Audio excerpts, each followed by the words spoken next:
No início da Segunda Guerra Mundial, a blindagem dos tanques era geralmente fina. Assim, a maioria dos países via canhões antitanque de até 2 polegadas como suficientes. O canhão de 37 mm era usado pelos Estados Unidos e pelos alemães, o de 2 libras pelos britânicos e o de 45 mm pelos russos. Os tanques logo ganharam blindagem impenetrável a esses pequenos projéteis. Com o avanço da guerra, todas as potências evoluíram com diversos canhões antitanque convencionais. Os Estados Unidos passaram de 37 para 57 mm. Os alemães adotaram o canhão de 50 mm, enquanto os britânicos escolheram o de 6 libras também, com cerca de 57 mm. Nos tanques médios, canhões com calibre de 75 mm ou 3 polegadas se tornaram o padrão. O canhão de 3 polegadas foi escolhido porque todas as forças tinham armas antitanque eficazes nesse calibre, de 75 a 76 mm, oferecendo potência adequada com canhão e munição mais leves. No entanto, alguns deles eram canhões de baixa velocidade, enquanto outros eram de velocidade média, e ainda havia aqueles de alta velocidade. Quando um canhão é descrito como 75 mm L40, isso significa que o cano tem 40 vezes o calibre, ou seja, 3.000 mm de comprimento. Cano mais longo aumenta a velocidade e o poder de penetração. Canhões de baixa velocidade são bons para apoio à infantaria, já que o projétil normalmente precisa suportar forças menores, e assim, a carcaça pode ser mais fina, permitindo colocar mais explosivo de alto poder em um projétil de determinado calibre, o que resulta em uma explosão maior ao atingir o alvo. Canhões de alta velocidade, feitos para destruir tanques, raramente apoiam a infantaria. Os de velocidade média eram um bom meio termo, servindo para ambas as funções. Outra diferença importante entre os canhões era o tamanho do cartucho. Cartuchos maiores, com mais propelente, aceleram o projétil, mas são mais caros, e ocupam mais espaço no tanque, limitando a quantidade transportada. Nem sempre é verdade que maior é melhor.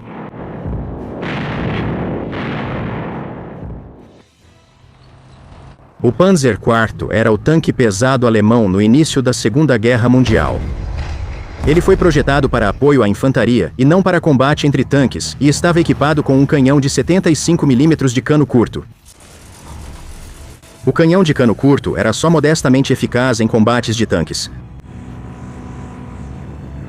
Na França, em 1940, os alemães já haviam começado a usar seus poderosos canhões antiaéreos de 80 e 8 mm em fogo direto contra alvos terrestres, como tanques inimigos. O T-34 foi visto pela primeira vez quando a Alemanha invadiu a União Soviética em junho de 1941. Ele era equipado com um canhão F-34 de 76 mm de cano mais longo, entre outras características. O F-34 possui boa perfuração de blindagem e alto poder explosivo. Ele podia penetrar 60 mm de blindagem a 1.000 metros com munição APCR e 77 mm com munição HIT. Como o Exército Vermelho dependia dos tanques para apoiar as tropas, o canhão de 76 mm era uma ótima escolha. Como resultado, para enfrentar tanques britânicos maiores no norte da África, os alemães equiparam os Panzer IV com um canhão de 75 mm de cano longo. Eles também melhoraram seu canhão de assalto móvel, o Sturmgeschütz. Ambos os veículos foram equipados com o canhão KWK-40 de 75 mm L48, com desempenho antitanque superior. Era preciso, tinha uma excelente mira com boa capacidade de estimar a distância, e não tinha dificuldade em perfurar T-34S a 2.000 metros com munição perfurante, com penetração de 92 mm.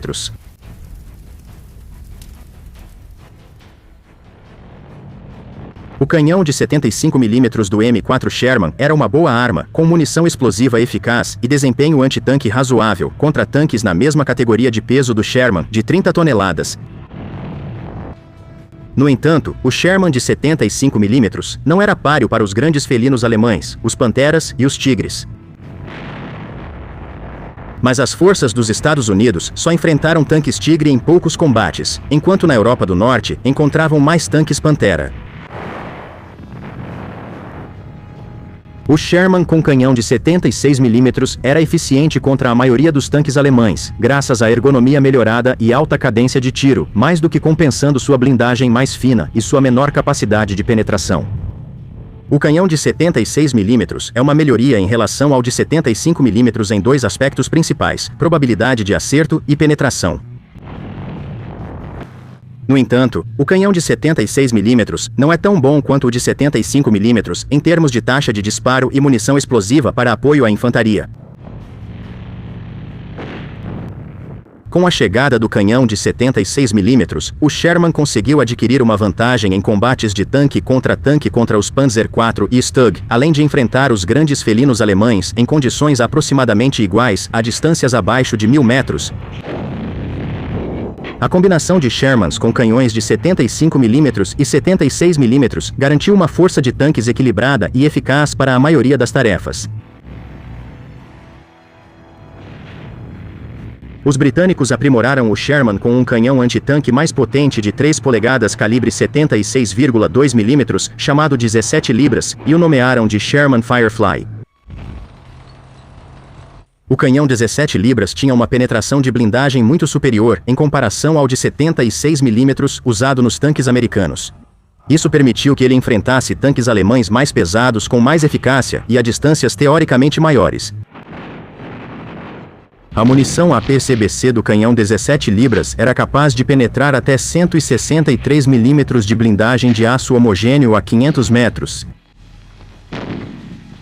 No papel, sua munição APDS podia penetrar 256 mm de blindagem a 500 metros e 233 mm de blindagem a 1000 metros, o que destruiria a blindagem de praticamente qualquer veículo de combate blindado alemão em qualquer distância.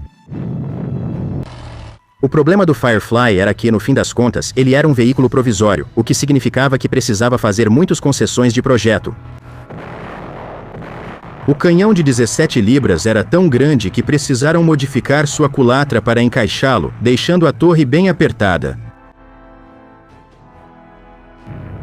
Devido à má ergonomia, o Firefly era muito lento para disparar e frequentemente impreciso. Apesar de suas maiores capacidades antitanque, o canhão de 17 libras não possuía um projétil de alto explosivo eficaz, tornando-o inferior ao canhão padrão de 75 mm do Sherman contra alvos leves, como infantaria, edifícios e veículos levemente blindados. Um bom projétil, HE para o canhão, só ficou disponível no final de 1944, e mesmo assim, não era tão potente quanto o projétil HE padrão de 75 mm do Sherman.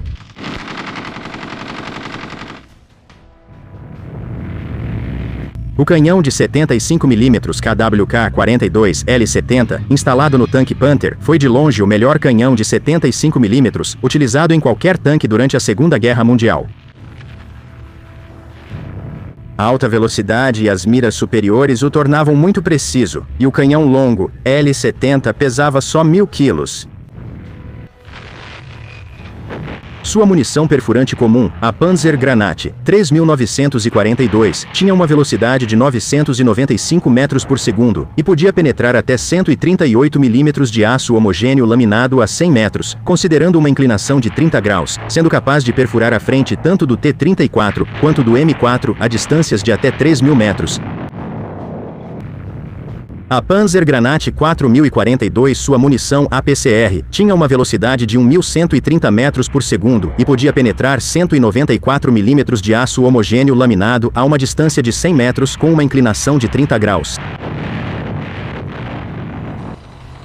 Apenas o canhão antitanque de 17 libras conseguia uma penetração maior com o novo munição APDS, que alcançava até 275 mm de penetração. Porém, acima de 500 metros, o canhão de 17 libras era impreciso. Existe um equívoco popular de que o canhão M3 do M4 Sherman padrão disparava um projétil HE melhor. Com 680 gramas de carga explosiva, o projétil M48 do Sherman era um excelente projétil HE para um canhão de 75 mm, com energia de explosão de 2.845 kJ. O projétil de alto explosivo do Panther, o Spring Gun 842, continha 690 gramas, um pouco mais de explosivo do que o projétil M48 do Sherman, com 2.887 kJ de explosão, e era igualmente eficaz. No entanto, o desempenho letal contra blindados do canhão longo de 75 mm tinha um custo, já que o canhão muito comprido era um obstáculo em terrenos fechados ou áreas urbanas. O canhão do Panther era excelente para destruir T-34S a 2 km em campo aberto, mas não ideal para apoiar a infantaria na tomada de uma vila. O fato é que o canhão de 75 mm KWK-L70 era tão bom que os franceses o copiaram. Eles usaram uma versão um pouco encurtada desse canhão no AMX 1375, cujo canhão foi usado para modernizar os M4 Sherman de Israel em 1951, dando origem ao M50 Super Sherman.